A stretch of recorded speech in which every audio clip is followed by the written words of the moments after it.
Palavra e Viola. Filho meu, atende à minha sabedoria, à minha inteligência, inclina os ouvidos, para que conserves a discrição e os teus lábios guardem o conhecimento. Porque os lábios da mulher adúltera destilam favos de mel, e as suas palavras são mais suaves do que o azeite, mas o fim dela é amargoso como o absinto, agudo como a espada de dois gumes. Bom dia, com esse provérbio do dia, nós começamos mais uma edição do Palavra e Viola, tudo bem? Seja muito bem-vindo aos seus minutinhos de fé e esperança ao som da viola caipira aqui na tela da IPP TV, a sua TV missionária. Aproveite, curta e compartilhe esse nosso vídeo, porque daqui a pouquinho está chegando o pastor Arival Dias Casimiro com o Meditando nas Promessas. Nós também vamos ler a palavra de Deus no Salmo 5. Já deixa a sua Bíblia aberta, o 5º cântico do livro de Salmos. E também tem mais um episódio da história do cristianismo que nós vamos conferir no dia de hoje. Não perca! Agora vamos começar louvando a Deus ao som da viola caipira. Deixa eu pôr o meu chapéu e pegar a viola aqui. Vamos lá.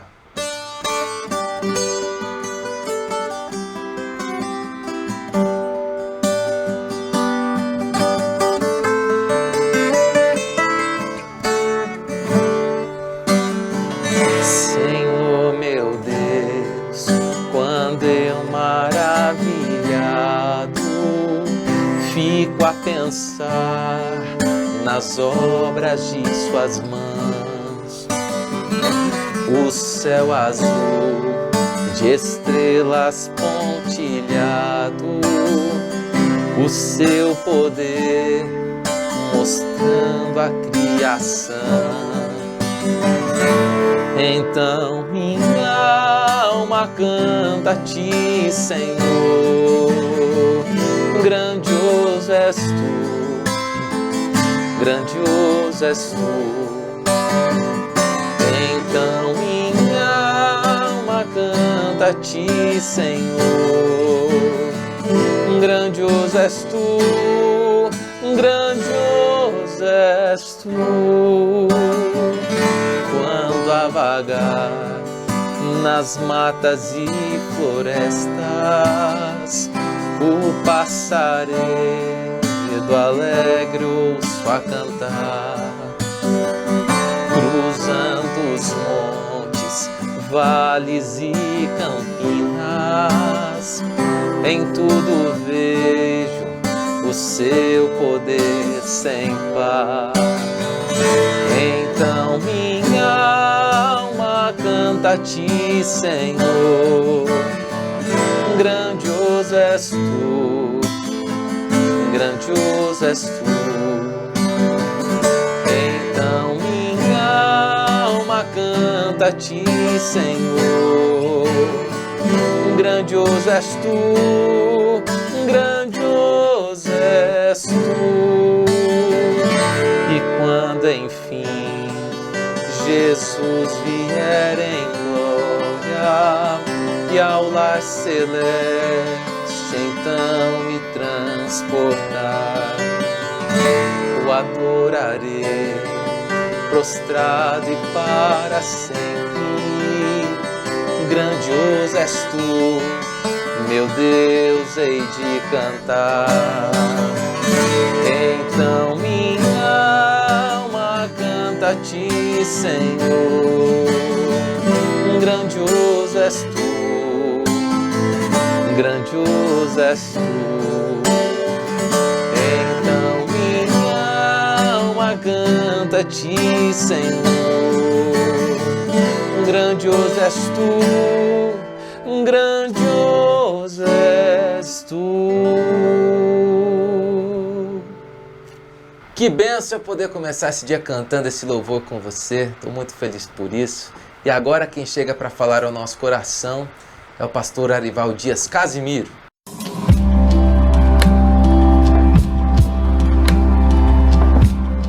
Estamos meditando nas promessas de Deus e estamos nessa série dos vales, né?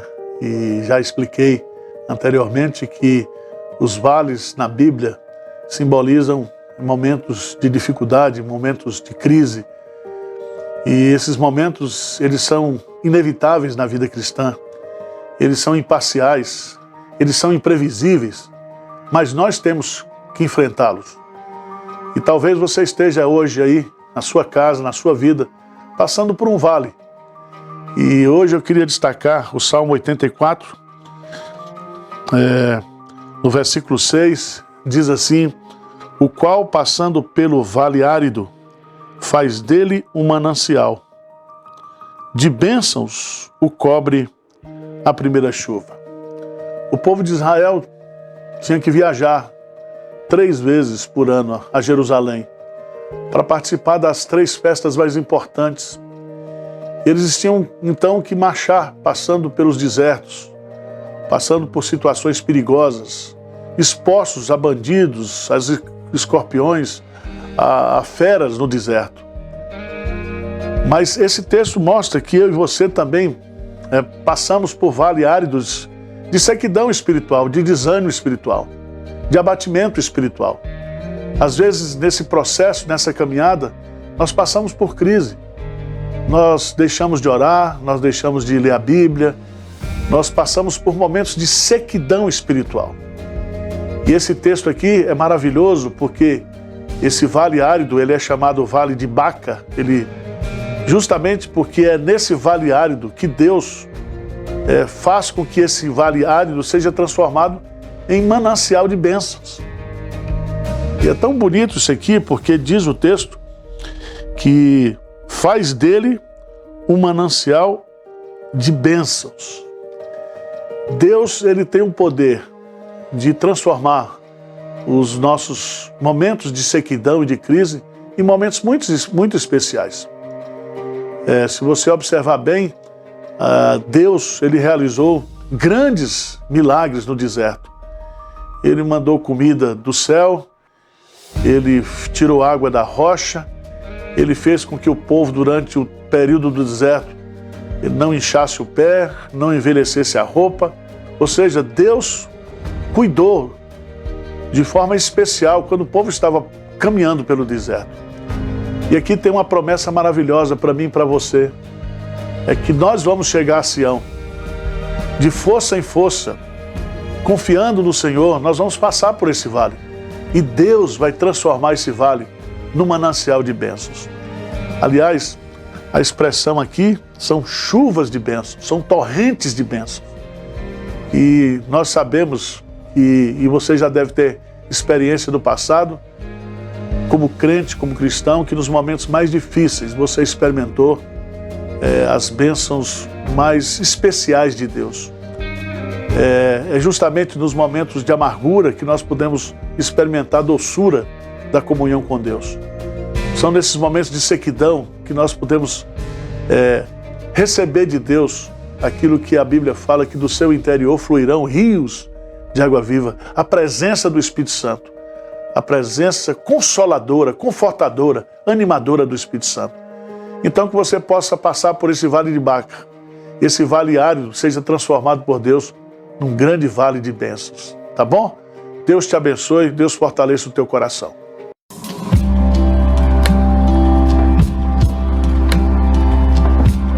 Muito obrigado, pastor Erival. Estamos juntos sempre aqui no Palavra e Viola. Seja sempre muito bem-vindo. Sua presença aqui edifica muito as nossas vidas. E agora você confere os lançamentos da editora Ezion. Vamos ver o que de bom vem por aí.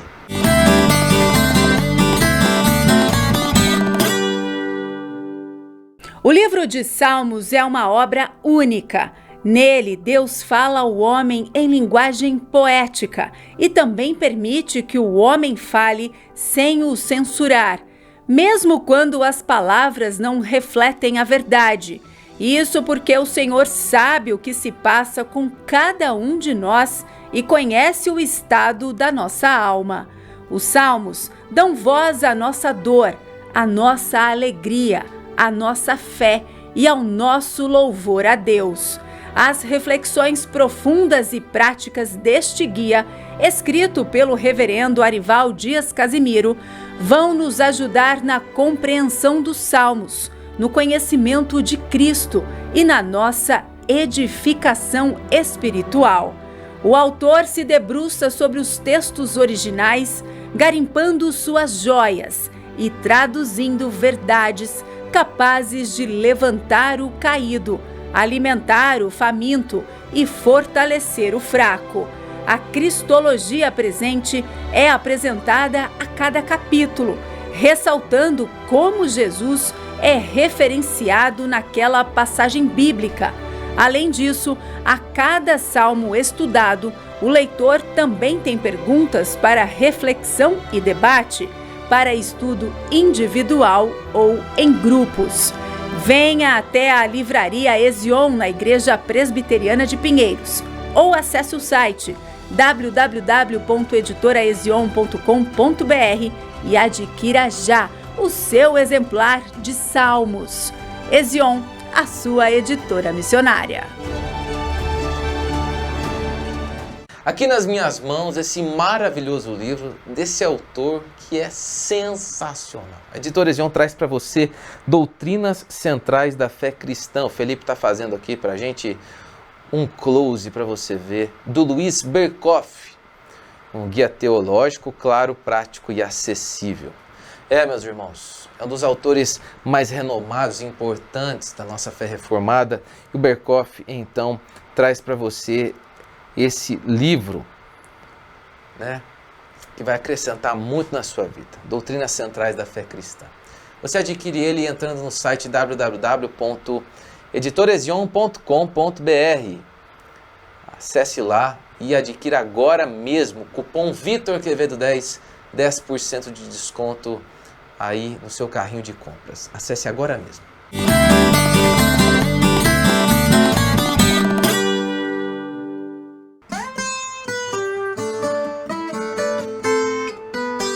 Se tu olhares, Senhor, para dentro de mim, nada encontrarás de bom.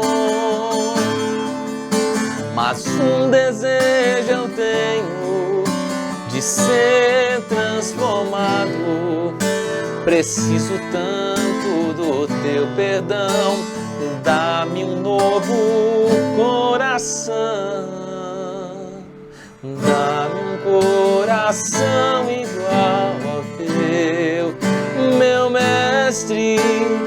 Dá-me um coração igual ao teu, coração disposto a obedecer, cumprir todo o teu querer. Dá-me um coração igual ao teu. Ensina-me a amar o meu irmão, a olhar com teus olhos, perdoar com teu perdão. Enche-me com teu Espírito, endireita os meus caminhos. Dá-me um novo coração, enche-me com teu Espírito, endireita os meus caminhos. Ó Deus, dá-me um novo coração, dá-me um coração igual ao teu, meu mestre. Dá-me um coração igual ao teu, coração disposto a obedecer, cumprir todo o teu querer. Dá-me um coração igual ao teu. E o Palavra e Viola continua com a leitura da Palavra de Deus. Livro dos Salmos, Salmo 5. Proteção contra os ímpios. Dá ouvido, Senhor, às minhas palavras e acode ao meu gemido. Escuta, Rei meu e Deus meu, a minha voz que clama. pois a ti é que imploro. De manhã, Senhor, ouves a minha voz. De manhã te apresento a minha oração e fico esperando, pois tu não és Deus que se agrade com a iniquidade, e contigo não subsiste o mal.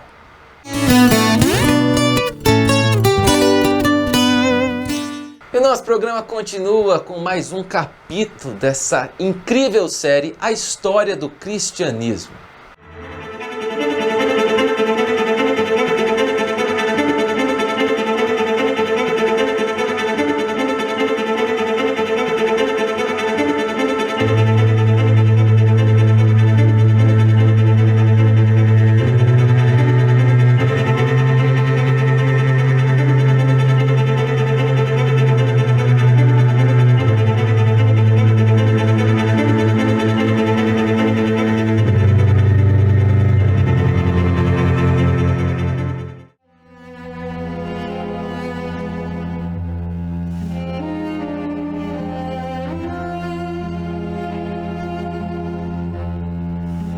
Os livros de história contam que o Império Romano passou por uma grande crise no terceiro século.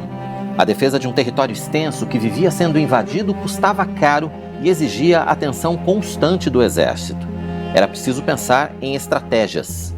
E foi justamente o imperador Diocleciano, que perseguia brutalmente os cristãos, que tentou salvar a situação. Ele resolveu dividir o império em 4 regiões que seriam comandadas por 4 imperadores. Era o regime de tetrarquia. Constâncio foi um desses 4 imperadores. No ano de 306, com sua morte, foi sucedido pelo filho, Constantino, que já se destacava em grandes batalhas militares.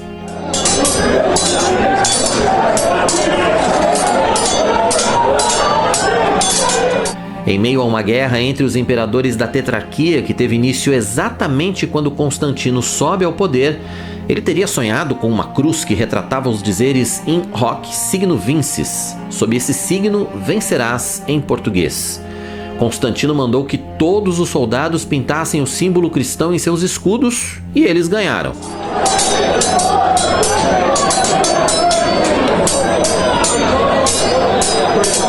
Com isso, o imperador começa a se interessar pelo cristianismo e libera o culto em todo o Império Romano do Ocidente. Depois de unificar Roma sob seu comando, a decisão também vai para o Oriente. Mas até hoje, a conversão dele é debatida. A história de Constantino tem esse aspecto enigmático. Ele se converteu de verdade ou foi uma conversão por conveniência, né? O certo é que realmente ele se batiza no final da vida, né? Os biógrafos são unânimes nessa afirmação, mas antes ele já tem, né, várias aproximações com o cristianismo.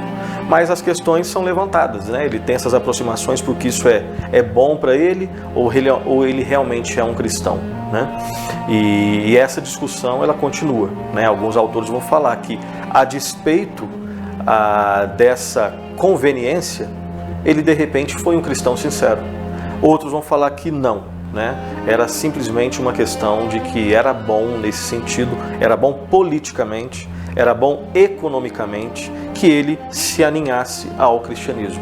Até porque tem uma frase famosa, né, que vai ser conhecida, do Tertuliano, que é um dos pais da igreja, né, que quanto mais, a ideia é que no contexto de quanto mais a igreja era perseguida, mais ela crescia. E aí vem a frase famosa, né, o sangue dos mártires é a semente do evangelho. Então existe esse quê, obviamente, sobrenatural na igreja cristã, que o cristão, ele aceita e quem está de fora se espanta. Alguns vão ficar com raiva e alguns, de repente, vão fazer uso político disso. Então, aqueles que vão olhar para a figura de Constantino de uma perspectiva mais crítica, eles vão falar que Constantino ele está fazendo uso político lá ali do cristianismo. Outros vão falar, não dá para julgar, e é possível que tenha todas essas tentações, mas de repente ele foi sincero em algum momento da vida dele. Então essa discussão ela vai continuar. Hoje é impossível entender a história da igreja nos primeiros séculos sem passar por Constantino e, claro, seus aspectos positivos e negativos para o cristianismo. Então você tem, por exemplo, em 311, né, um documento chamado Édito ou Edito da Tolerância, né, onde os cristãos que antes eram a igreja cristã que era perseguida, agora pelo menos o culto cristão, com o Édito da Tolerância, é dada à igreja a permissão para cultuar. é tolerado o culto cristão. Daí até em Teodósio, em 390, onde o cristianismo vai ser oficializado como a religião oficial ali do Estado romano, né? Então, aos poucos, o cristianismo de religião minoritária vai ser uma religião majoritária. Então, cessam aos poucos as perseguições, mas também conversões por conveniência, ou conversões entre aspas, né? Elas vão existir. Porque agora, se antes ser cristão era quase que assinar o atestado de óbito, agora é bom ser cristão. Então, você tem a diluição, é claro que isso não acontece nem de um ano para o ano, de um ano para o outro ano, isso é um processo. Cristãos firmes ainda existem, obviamente, a igreja cristã continua pregando, mas agora ela tem uma relação muito próxima ao Estado. E isso vai trazer algumas complicações para a missão da igreja, né, para o testemunho da igreja. Ainda sob o domínio de Constantino, a igreja, agora organizada e com liberdade de culto, começa a realizar os seus primeiros concílios, assembleias em que se tomam decisões dogmáticas, canônicas e litúrgicas, entre outras. Nos séculos 3 e 4 se destacam os concílios de Niceia, de Constantinopla e da Calcedônia. Os historiadores, eles partem do princípio que existiram 7 grandes concílios ecumênicos, que eles chamam, né? Ecumênicos não no sentido que nós damos essa palavra hoje. Ecumênicos porque tratam de assuntos relacionados a todo o mundo cristão. Mas os principais são esses: o concílio de Niceia, né, que tratou basicamente das questões relacionadas à pessoa e à obra de Cristo. Eram as chamadas controvérsias cristológicas, né? Existia muita discussão sobre a pessoa de Cristo. É uma pessoa só ou são duas pessoas, né? Então existiam essas discussões. Ário, por exemplo, olhava e ele tinha certeza, o bispo Ário, ele tinha certeza que Cristo ele era um personagem importante, mas ele não era Deus. É uma espécie de Adão antes do pecado. Um ser humano, um semideus talvez, mas não Deus, né? E aí, obviamente, irmãos ali, os pais da igreja, eles vão entrar nessa discussão. E essas ideias erradas, elas se espalham. E aí, a convocação para o concílio é justamente para resolver essas controvérsias. Então, o concílio de Niceia, basicamente para resolver as controvérsias cristológicas. O concílio de Constantinopla e depois o concílio niceno-constantinopolitano para resolver as questões relacionadas à pessoa de Cristo e as questões trinitárias, né? As controvérsias trinitárias.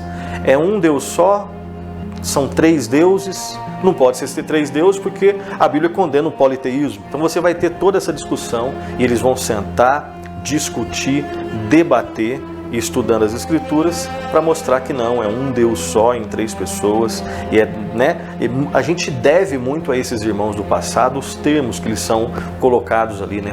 Eles são o mesmo todas as 3 pessoas têm o mesmo poder, têm a mesma substância, têm a mesma glória.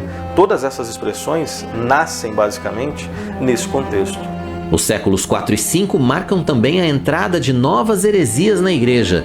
Movimentos como o montanismo, cujo líder acreditava ter revelações, e o marcionismo, que pregava que o Deus do Antigo Testamento não era o mesmo Deus do Novo Testamento, ganhavam força. Isso fez com que os líderes sérios da igreja da época se reunissem para reconhecer os livros da Bíblia. Algumas pessoas dizem que essas reuniões desses homens de Deus, elas definiram o que é a Bíblia. E a ideia não é essa. A Bíblia um cristão sério, quando Paulo lia, por exemplo, uma carta aos Coríntios, a primeira carta aos Coríntios, pela graça de Deus, pela ação do Espírito Santo, eles sabiam que estavam diante de uma leitura de um texto sagrado. Então o que os concílios fizeram não foi definir os livros que iam fazer parte da Bíblia. Eles simplesmente reconheceram o que sempre foi a Bíblia. E quando essas heresias começam a surgir, aí eles vão fazer esse trabalho de uma maneira, né, mais específica. E aí sim tem o chamado, o fechamento do cânon, que não é a definição dos livros que vão entrar, é o reconhecimento, a ratificação daquilo que sempre foi a palavra de Deus. Séculos depois, outros livros são acrescentados a essa primeira versão. Ainda hoje, essa segunda composição da Bíblia é usada pela Igreja Católica. Vai ser um movimento depois que vão ser acrescentados oficializados no Concílio de Trento, século XVI. Deus cuida do seu povo, do seu rebanho, dos seus escolhidos. Nós temos notado isso com os nossos próprios olhos. Olhando para trás na história, olhando para o presente, temos a certeza de que Deus tem um futuro glorioso para os seus filhos na eternidade. Nosso programa continua com as digitais de Deus. Vamos ver quem mandou foto bonita para a gente hoje?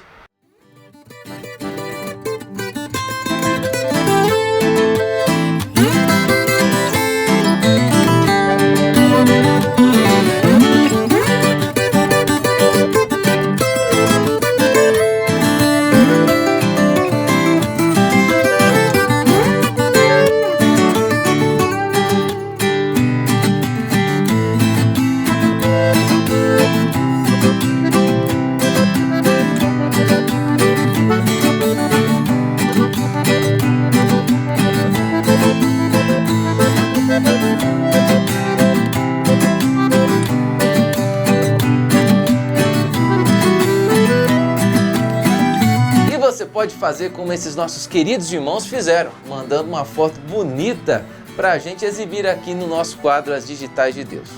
O telefone para você enviar as fotos é o WhatsApp, DDD 19 99702 8992. Anota aí, ó, DDD é o 19 99702 8992. Nós estamos esperando a sua participação para passar no próximo programa, hein?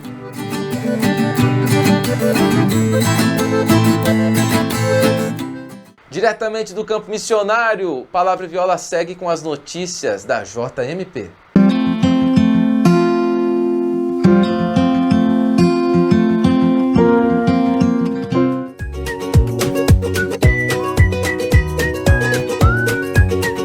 O treinamento realizado pela Junta Missionária de Pinheiros através da JMP Kids teve como tema Professores Criativos. Os líderes foram recepcionados com café da manhã. Em seguida, o reverendo Mariano Alves Júnior deu as boas-vindas e as primeiras orientações. Obrigado pela Igreja Presbiteriana de Pinheiros, seus ministérios, a Junta Missionária, a JMP Kids, que tem realizado esse trabalho. Quase 50 voluntários compareceram para se capacitar. A coordenadora da JMP Kids, Fabiana Alves, abriu a programação com oração, agradecendo a Deus pela realização de mais um evento, que acontece todo ano. Nós, como professores, precisamos ser criativos. E queremos agradecer a todas as congregações que estão presentes, onde eles se esforçaram para estar conosco. Agradecemos também aos jovens, alguns jovens da caravana missionária que vai estar indo para Pernambuco, também estão aqui com o desejo de aprender como evangelizar as crianças, como conhecer melhor as crianças. Então, nós só queremos agradecer também a SAF, porque todos os anos elas também preparam um kit evangelístico, onde a gente entrega para aqueles campos que ainda não receberam. O kit é sobre o plano da salvação, elas confeccionam toda sexta-feira aqui e tem nos ajudado muito na questão da evangelização das nossas crianças. É um kit bem completo sobre o plano da salvação, onde tem avental, luva. Então, elas preparam com muito carinho, muito amor, e a gente distribui também no nosso evento o kit que é feito pelas nossas irmãs da SAF. É muito bom, é Jesus no coração. A palestrante desse ano, Eronice da Rocha, trouxe uma mensagem de incentivo e motivação para os líderes e professores das congregações da JMP. E nós estamos aqui para falar sobre os professores criativos. Trabalhamos então com este tema devido à importância e à urgência de estarmos levando o Evangelho de forma criativa. Então estou muito feliz e grata a Deus por esse momento tão especial, onde a gente pode compartilhar com essas pessoas, com esses irmãos que estão no campo, o que Deus tem feito na nossa vida, nos ensinado, e a gente vem, compartilha, ensina e aprende também. Durante toda a manhã aconteceu a sessão teórica. Já no período da tarde foi a vez das atividades práticas, com a apresentação de vários visuais em EVA, com ideias e sugestões de trabalhos com as crianças. Para quem participou, foram momentos de muito aprendizado e inspiração. Todas as partes do culto infantil têm que estar interligadas, tanto a pregação, quanto o louvor, quanto as brincadeiras, tudo está interligado com o tema para poder realmente estar fixado na mente das crianças. E não ser apenas uma pipoca que não traz substância, mas uma mensagem que realmente nutra a alma dessas crianças para que haja um crescimento espiritual e o Espírito Santo possa tocar nesses corações. O treinamento tem sido ótimo, né? Tem sido uma bênção, porque assim podemos ver como trabalhar com as crianças, trazendo a palavra de Deus com criatividade, responsabilidade, né? E intencionalidade, que é a palavra que mais me marcou nesse treinamento. Gostei muito da questão dos recursos visuais e das ideias que a tia Eiro vai passando pra gente, né? E também a questão de a gente meditar e pensar algumas coisas que a gente precisa mudar como professores ou como líderes ou como estando trabalhando no Ministério Infantil. Então tem sido bem desafiador, encorajador e tenho aprendido bastante aqui.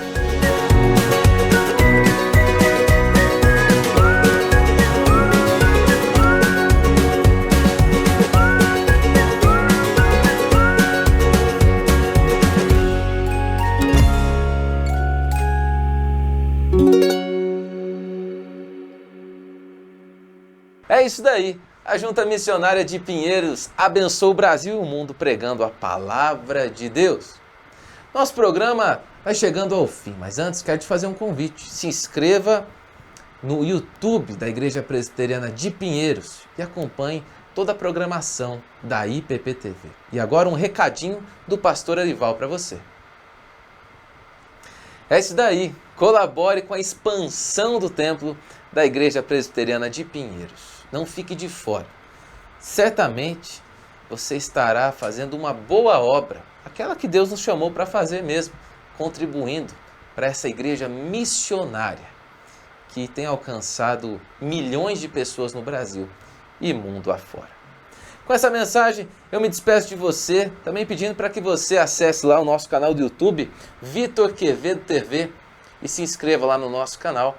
Também no Instagram, @VitorQuevedo, você sempre tem informações atualizadas aí das nossas agendas, de como levar nosso momento de louvor ao som da viola caipira para a sua igreja, para a sua programação. Conte com a gente, tá bom?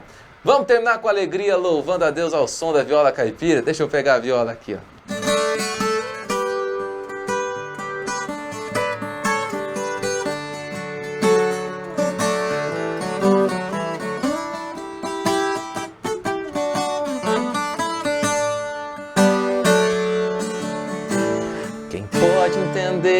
Os planos de Deus sempre serão maiores que os meus. Quem pode sondar os teus caminhos?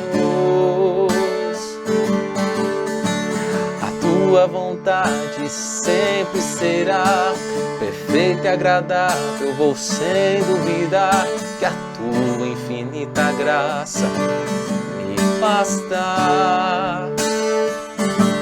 Se tenho escolhas, ele o veto, nada sai do seu sentido certo. Acima de tudo e de todos, a tua vontade reina. O não de Deus é igual ao seu sim. O não de Deus é igual ao seu sim. Abre e fecha portas, não importa, está cuidando de mim. Abre e fecha portas, não importa, está cuidando de mim. O não de Deus é igual ao seu sim. O não de Deus é igual ao seu sim. Abre e fecha portas, não importa, está cuidando de mim. Abre e fecha portas, não importa, está cuidando de mim. E com essa mensagem a gente se despede de mais uma edição do Palavra e Viola. Deus abençoe você e toda a sua família. Continue na programação da IPPTV Eu te encontro no próximo sábado às 7h30 da manhã, nas nossas edições inéditas, aqui no canal da Igreja Presbiteriana de Pinheiros. Até lá! Tchau, tchau!